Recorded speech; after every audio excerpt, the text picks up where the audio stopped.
Alrighty, guys. 2014 Ford F150. And here, this truck had ball joints and sway bar links pretty badly worn. But here, yeah, make sure on this one, I lifted it on the frame on this post because I need the arms to hang so I could have full access to remove the knuckle. So I typically start by removing the tie rod. We get the tie rod out, and then we're gonna try to get the knuckle, as much as the knuckle as possible. But I always, I don't want to bleed it later, so I remove the caliper and all the sensors and the vacuum lines. So right here, I'm making sure they're all released and they all can move, freely once I get the caliper off. Yeah, so straightforward, removing the caliper. And then again, I typically use a mechanic's wire to hold my caliper somewhere. I don't like to leave it hanging again. They have some special tools with hooks and stuff, but I'm gonna be removing the strut, so I couldn't put it there, so I found a way of putting it on top of the sway bar, or hugging the sway bar.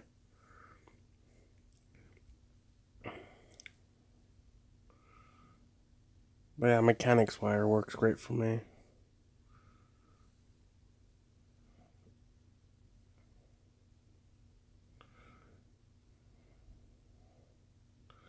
And then right here, you remove the dust cap, and it's a 13mm nut there that holds the CV axle in. And again, we're removing the knuckle, so be real careful on this. That little tip of the axle is brittle sometimes, so I just give it a quick hit and then eventually it comes out. They do have thread lock in them, so it takes a bit. I had one snap off on me one time, so be real gentle with that. And then the vacuum line, blow it out first. Sorry I didn't show that, but yeah, always blow it out first, clean it up a little, and then just get your brake line. And then I use the tape method, where I have some masking tape or painter's tape, and just so there's no debris going in there. And then the clips for the wheel speed sensor. I'm not removing the hub, I'm removing the whole knuckle. And then on these connectors, make sure they're clean so you can pull them off a lot easier.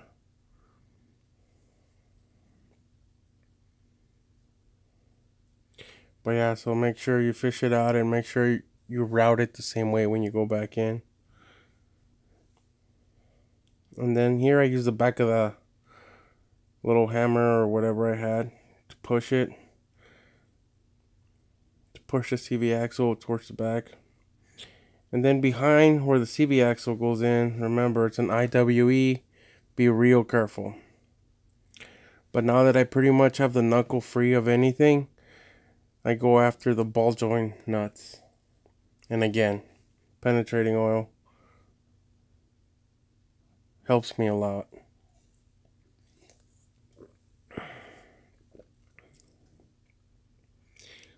So yeah, and then always go back on. And then, yep, it took a few hits and then boom, just pops, guys. Be real careful, so make sure the nut's on there. And that bottom one, I forgot to show you guys, but I actually ended up using a pickle fork that goes in the air hammer to break it loose. Then here I use a pry bar to hold the upper control arm down, then slowly raise it to release the knuckle from the top. And then at the same time, real gentle, I put my belly up in there and remove the CV axle. Real gentle. And you get it out. Right there, that's the IWE with the CV axle. And then I went after the ball joint. And then you can see right there the sway bar bushing was pretty worn. So I was gonna replace the sway bar links too. And put a jack before you take the strut off, because after you remove these 3 nuts, the weight of the strut's gonna go down, which is gonna drop the arm down. So make sure you have some kind of a jack holding the lower control arm. And then right there we get access to the lower ball joint, and that's the ball joint kit I have. And there's my setup. Boom. Yep. Press that baby out. And then again, clean the surface. Make sure it's nice and clean. Don't take too much material off, because then the ball joint's going to be loose. But yeah, just, you know, scuff it up a little. Then we go back on and put the snap ring back on. Then I had to replace this upper one. And this is the reason I had to remove the strut. But the bolts happen to be behind the freaking strut. So if you could get them loose, I guess, but you end up getting the strut like halfway out, and then you have full access for those bolts to come completely out.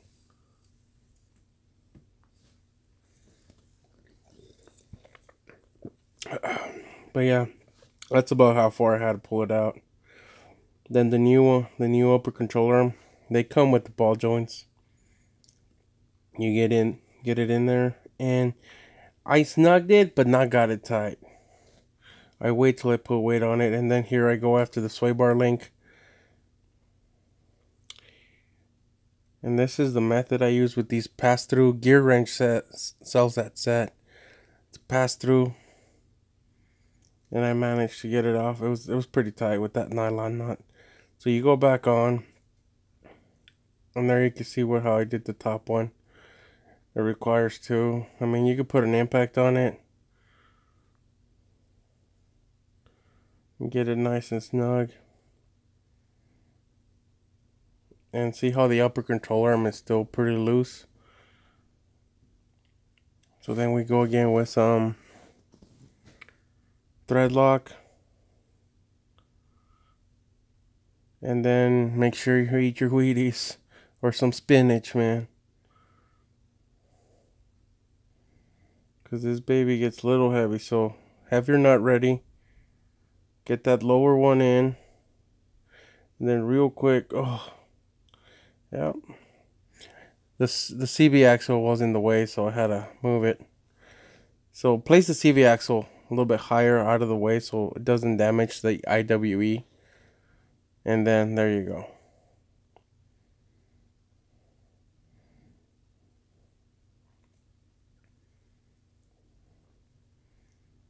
And then now when you go back in with the CV axle and everything, make sure you clean it and you lube it. Always lube it. Don't ever put your shaft in dry. Doesn't go in as easy. And then real careful. It's still loose. You still got play. You gotta make sure you get it in there centered. And then slowly go up and make sure it's in smoothly. Don't force it. If you have to force something, something's wrong. And those IWEs, if you're not careful with them, they like to pop out. And since I left the upper control arm loose, I was able to start it. Then right here, I try to start getting everything snugged and tight.